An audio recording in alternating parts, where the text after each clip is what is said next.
Hello, friends. This is the Connected Approach podcast, the world's #1 podcast for connected leaders. I'm Chris Curtin. And I'm Amanda White. Welcome, everyone, to your warm embrace. Good to be with you today, Chris. So what's top of mind today? I think what we've been talking about recently in our practice has been self-awareness, both the origins of self-awareness for ourselves, as well as what that can then mean as you ripple out, as we all ripple out into the world, right? It starts with us, and then we have that ability to affect others as we go through our day, whether that's just people that we're seeing at the local coffee shop or people we're working with. Yeah. So that I think is top of mind, self-awareness. Yeah. You and I have been going into more conversations around this because as we do our work together, we also are still doing our work within ourselves, Right. as most people are doing, or hopefully should be doing. So it's we got into some conversations, recently where, and I know for myself that it had me reflecting back, gosh, when did this journey start? What was it that made me think about looking inward more and being open to feedback or better understanding my own feelings and emotions and behavior and motives, and all of that. So I was really thinking about that. And I guess I'll ask the question of you too.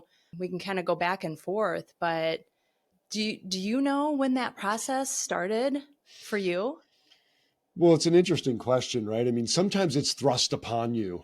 Yes, very much so. And I think it's, through the process of maturity and life experiences that Yeah. as I mentioned, you reflect organically on who you are to yourself and also how you are showing up to the outside world. I would say that whether this is fortunate or not, I mean, certainly you have experiences as you're growing up where you're understanding why you're being excluded from one particular set of people or friends or experiences. And that certainly provides you with a little bit of self-awareness, but I think it's all in that casserole of growing up. And I think it's hard to assess at that point. Certainly as I started my HR career in a company, after being a lawyer for 5 years, where there's really not much of that in a law firm. Not a whole lot of self-reflection going on, huh? No. I mean, there really is just sort of like, it's really about being by the book and understanding what the law is and trying to be your best lawyer. And so that's what I loved so much about the HR profession, is that upon joining the HR profession, I started to learn more and more about the tools, but even the concepts of how you are thinking about yourself and how you're processing, and then also how you're showing up with others. And I think there are two stories for me. One was in my civil rights clinic in law school. So it really wasn't law school. We took the MBTI, and it was 2 weeks before my graduation from law school. So this is a full 3 years into law school. And I had taken a lot of tests in law school, and some I did well on, some I did not do well on. And this had never happened. So we took the MBTI, and my clinical professors almost had an intervention with me. And they said, hey, we got to talk to you. I'm like, oh my goodness, I failed the personality test. And they said, well, look, with your profile, only 3% of all lawyers have your personality, your MBTI profile. And so the good news is that juries will love you, but we think that you're going to hate the profession. So I was already hired by a law firm. I was already prepping for the bar exam. And I was like, what do I do with this information? So that was a little bit of an inkling, right? Of Thank kind of you. like your own self-awareness. Yeah. Um, and so that of course was a first kind of opening of one of those Johari windows, right? Like, Yes. oh. And Yeah. then when working through a program, a corporate program, a corporate HR program, they had a great cohort approach, and part of the cohort was giving each other feedback on how Mhm. others see you.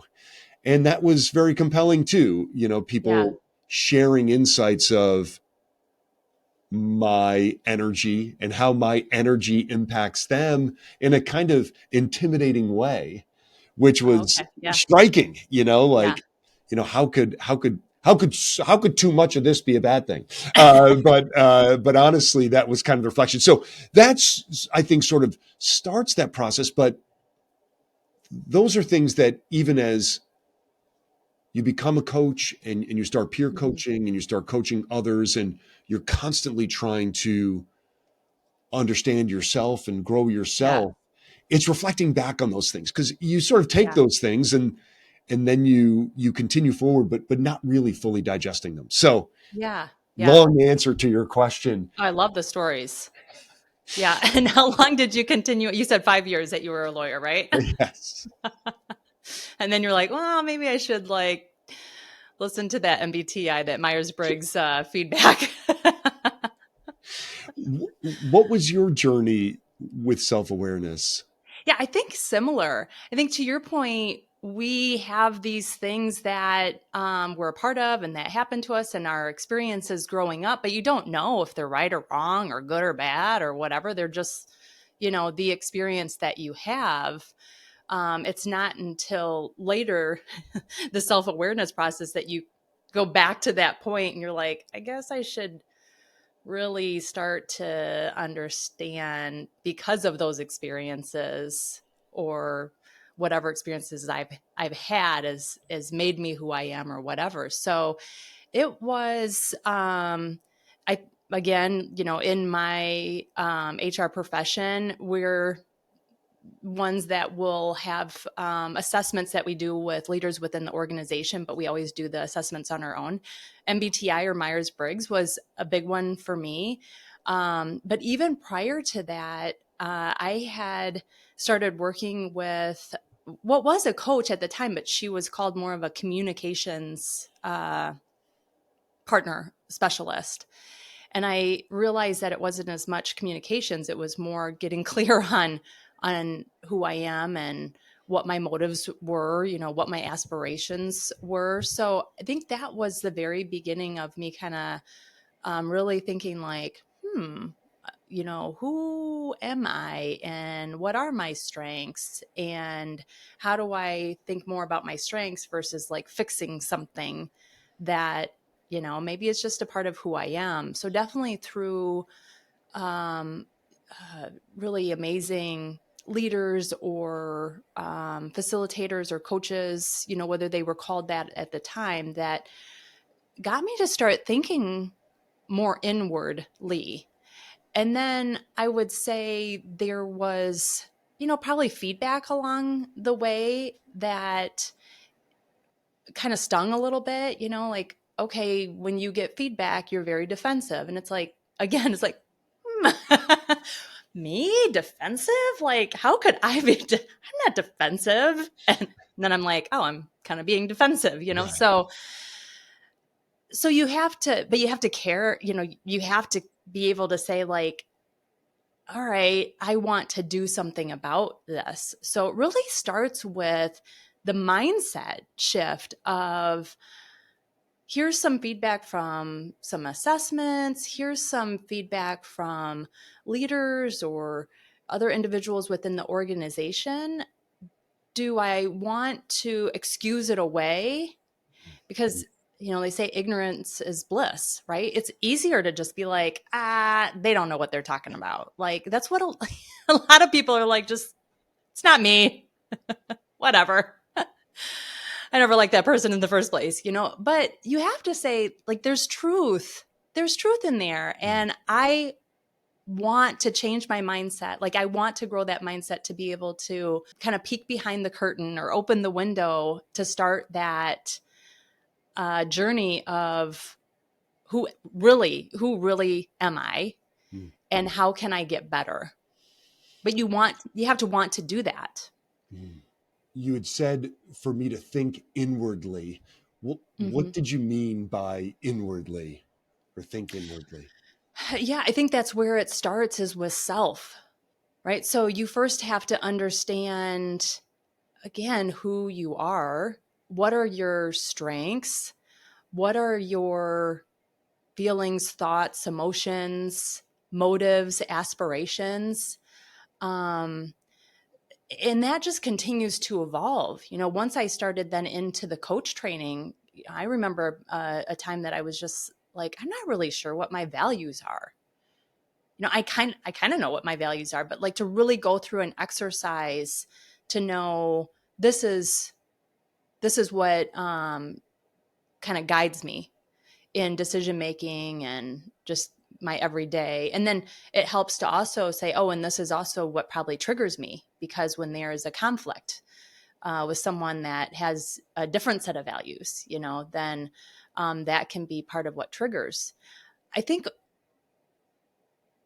I think that is where you have to really start looking yourself in the mirror to first understand who you are before you can then kind of broaden that to say, okay, and now how are others viewing me?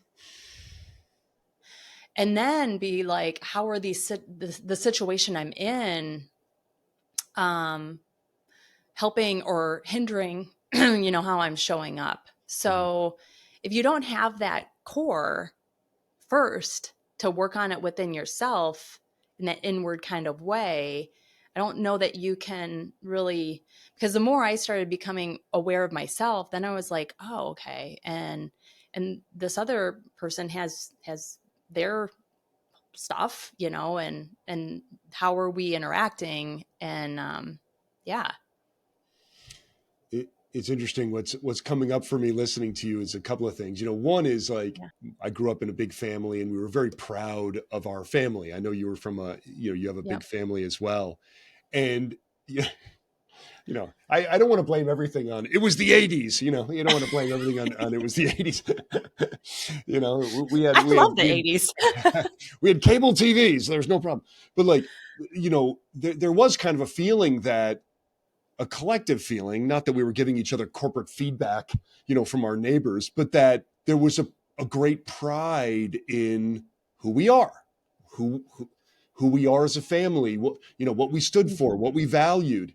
And so I think that there's an element when you're from a wonderful family where you're kind of like, yeah, this is us. And if you don't get it with Yes. us, then forget it. You know what I mean? Like, we'll roll through the whole country. You know what I mean? Like there's that kind of feeling of like we're kind of taking on the world with our own rightful values. And Right. so how that translated, and not in a bad way, but how that Right. translated was It like, just, oh, you're just outside the club. Like you yeah. don't get You it. don't You get, know what I mean? We're taking over the universe with our values and the name in the back of our jersey. Like forget it. Like this is how we work hard. This is how yeah. we show passion or are energized. And that took a lot to try to overcome Mm. kind of that family structure value based pride, which is such a wonderful thing, and yet Yeah. it can inhibit growth if you let it. So that's one. The Yeah. most of what you were just describing was that going inward and how helpful outside inputs can be if you let it to look inward. Because if you're just looking inward without accepting the external words or feedback of others, you probably don't have a reason to look inward. You just say to yourself, like, well, I am who Yeah. I am. And like, this is, Yeah. 100% me. And if you don't like it, There's a lot, whatever. and a lot of people say that, Yeah. What helped me was that very valuable feedback mechanism of when I feel. right? People would talk to Yes. me about my energy, and I'm high energy, right? Which I thought was Right. totally a good thing, but people who had a different natural energy frequency would be like, when you come into a room or when you get going on an idea and you're so excited or you're so kind of overwhelming, like Hmm. it scares me. And like which once again Yeah. from my family based thing, I was like, hey, this is how we roll. But then you think to yourself, wow, I'm frightening colleagues. Frightening might not be the word, right? But like that it's intimidating or that it causes them to shut down. Then you think then I thought to myself, forget you think to yourself, Yeah. I thought to myself, is that really how I want to make people feel? Right. Overwhelmed, not included, Hmm. spoken over, Yeah. maybe even talked down to, right? Or that Right. their opinion doesn't matter. And that helps to then go inward and say, Yeah. oh, if I'm showing up like that and that's shutting people down or that's intimidating people, I don't want to be a part of that. And, Right. and how can I Yeah. still be me and in a way that helps them feel included and welcomed and valued and um, Yeah. appreciated?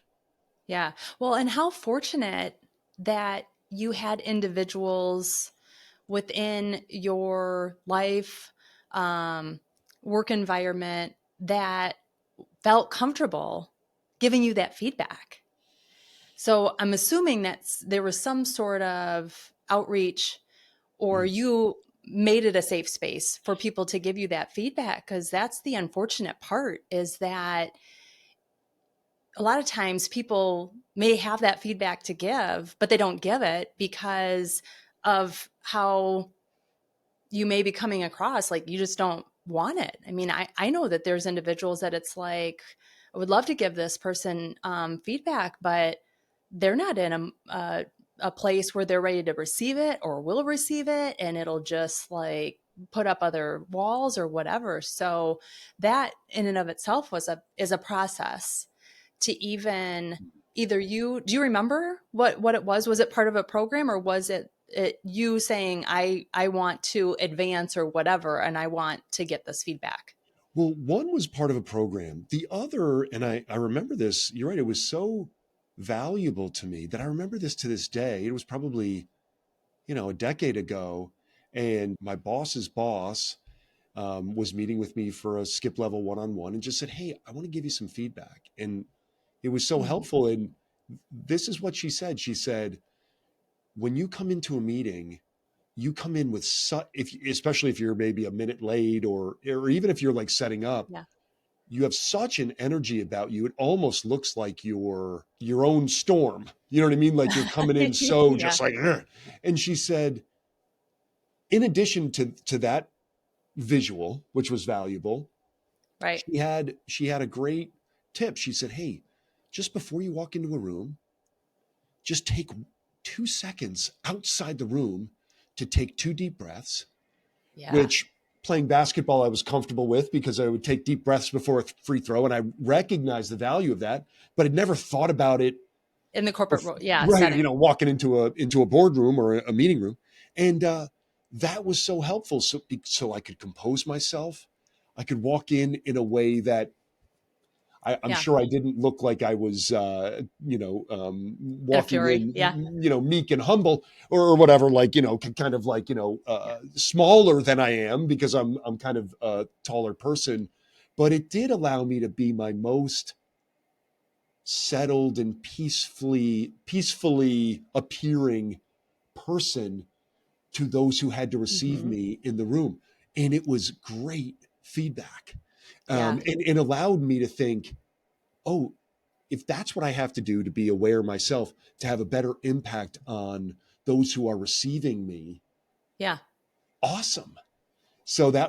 that was a key piece of feedback. And it was so valuable for my own self-awareness. And I think about that feedback Hmm. all the time about how am I appearing, when I'm with my family at a restaurant in terms of to them.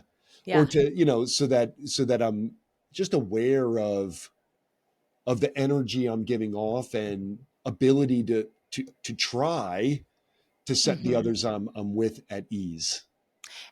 And did that feeling that was positive for you, then did that propel you forward to continue to ask for feedback?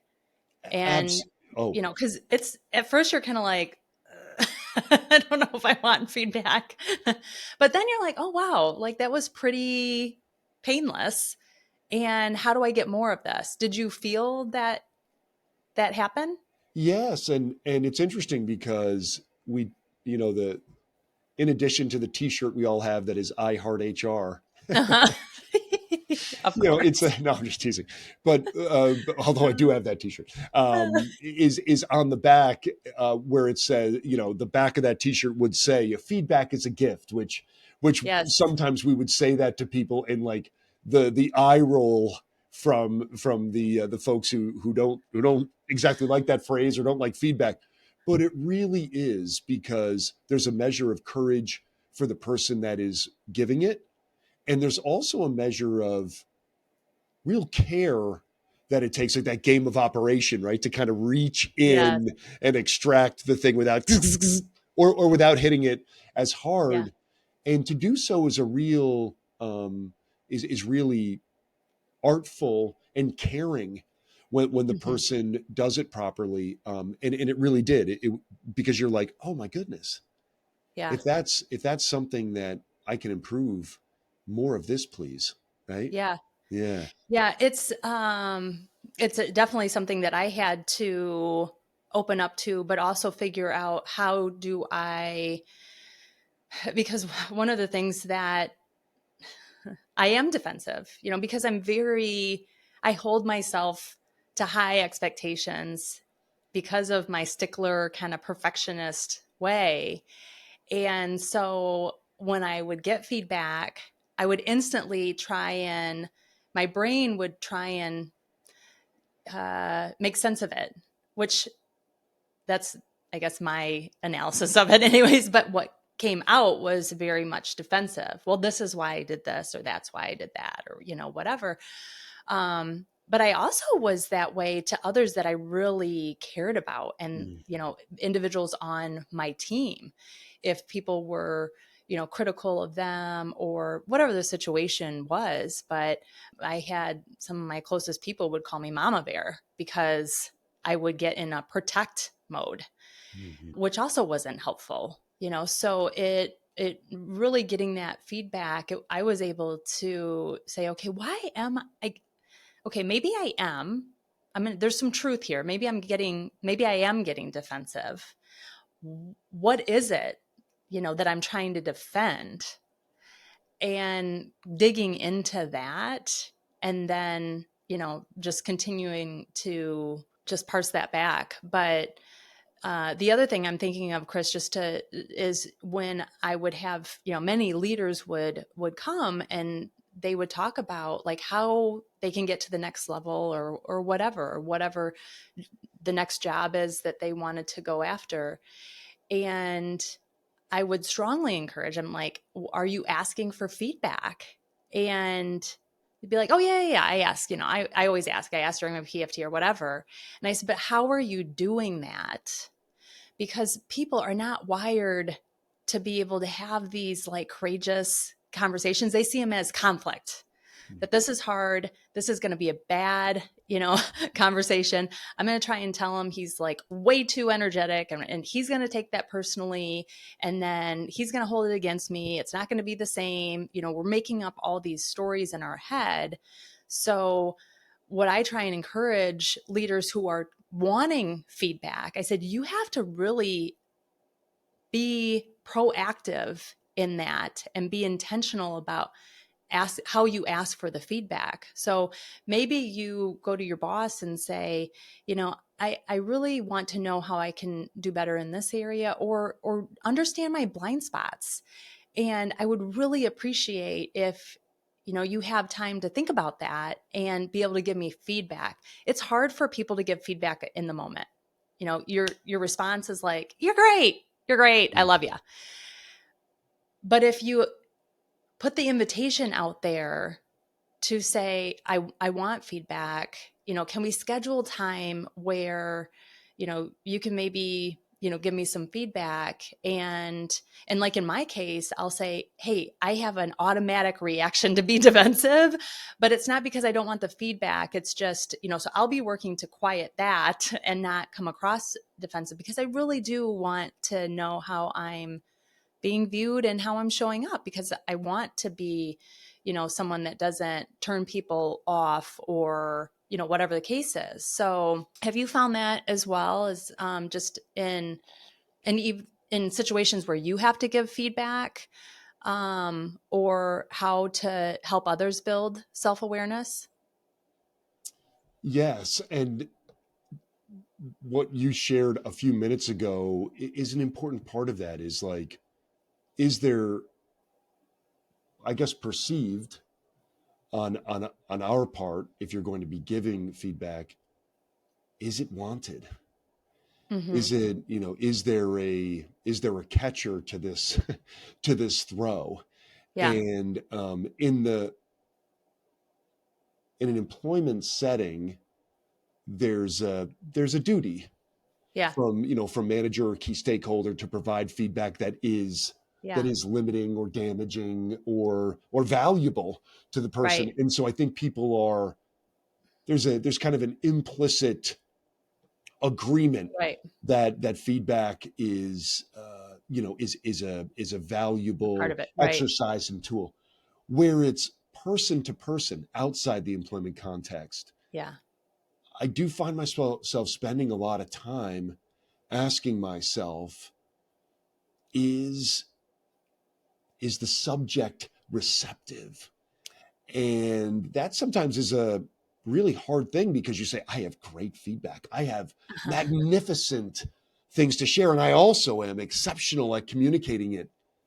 But if you're throwing it at someone that doesn't have a catcher's mitt on, or isn't Right. Yeah. interested in receiving it, or cannot receive it, the best thing to do is to, in in my current estimation, is to find another subject Yeah. for valuable feedback.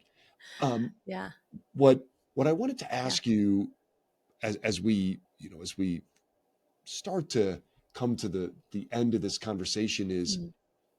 what have you seen as the benefits of increased self-awareness, either Mm. for yourself or with your coaching Mhm. clients? It continues to evolve, and it starts first in just better relationships with colleagues, with managers, your leadership team, what have you. Because I know that once I started to become more aware of whatever it was within me, then I started looking at the things that were triggering me, or the things that frustrated me, or relationships that just didn't go as I would have wanted them to go. And then I had something to kind of, you know, bounce them against, say, oh, okay, like this is what I found out about myself. Is it work within me, or is there kind of a meeting in the middle? There's some things that I can definitely do, and then maybe that, would change the circumstance. But then even more so, as I have a family, you have a spouse, you're doing more and more in the community, sports related, with kids activities, and it just continues. It's almost like it's full court press on just lots of opportunities to feel like, and for whatever reason, I just got to a point where I didn't want to feel so I started to really, again, understand, like, why am I feeling this way? And I don't want to feel this way. And is it me? And what can I do about that? And then the more I looked inward and really got to understand, again, what are the things that are driving me, then it helped me to understand others more, have better relationships within my family, and just, it just spirals from there. So it helps you to have just more of a peaceful state of being, I think, too, for sure. How about you? The benefits for me are that I get to keep going on Mm, this self-awareness journey. And yeah, that's how I think about it, is it's yeah, an exercise regimen yeah, that has to continue, and that yep, has to be a measure of my own diligence, because it's not a one and done. It's just sort of like the opportunity to be using that equipment regularly and right. consciously, of the curiosity, for myself, the empathy for Yeah, myself, and the sage powers within myself. Because when I do find myself out out of tune, it's because I've not been reflecting right. on, Me too. and being aware of myself. And so for me, the benefit is just knowing that it is a valuable part of what I need as as a human condition Yes. to continue going. I Yeah. wish it was a set it and forget it. Like, oh, okay, I'm Mhm. self-aware. It's like, Yeah. every single day you Yeah. have the ability to examine, and not in this way that you're kind of putting yourself on your own shoulder, but just having Yeah. a regular kind of set of binoculars on, or a set of glasses on, to see, Yeah. well, how am I perceiving this? And Yeah. how am I receiving this as a person? So the benefit is just the benefit of knowing that self-awareness is important, and the Yep. benefit of knowing that it's an important part of my everyday. It's kind of a vitamin for my everyday. Yeah. And Yeah. we continue to get or be put into situations where we need to continue to learn what we need to learn. Yes. It's like, I guess I haven't learned this enough because I'm gratefully getting another stab at this.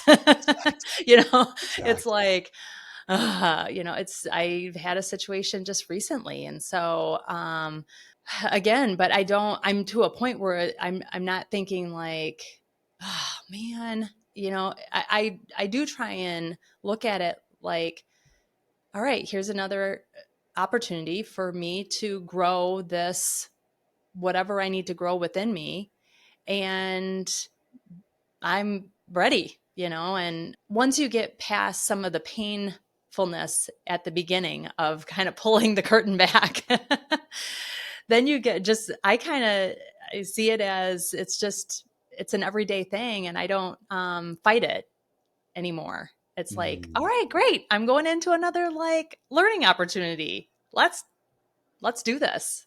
So yeah. it's a lot about mindset and how you approach it. So lots of work here. Well, thank you, Amanda, for our conversation on the importance of self-awareness, and the journey that we're both on, and that our clients are on for themselves as well. It's Yeah. a journey that has so many, obviously, twists and turns, and and sometimes it's uphill, but the benefits and the beauty of it, I think, are so much worth it in terms of Yes. the journey to take. It might be the road less traveled, but But but it's well much more worth it. fulfilling. Yes. At the end of the day, much more fulfilling. So, yes. Thanks for the conversation today, Chris. It's been Thank awesome. you. Well, All as for our right. listeners, we look forward to talking with you again soon. Until then, lead well, my friends. Stay true to you. Bye bye.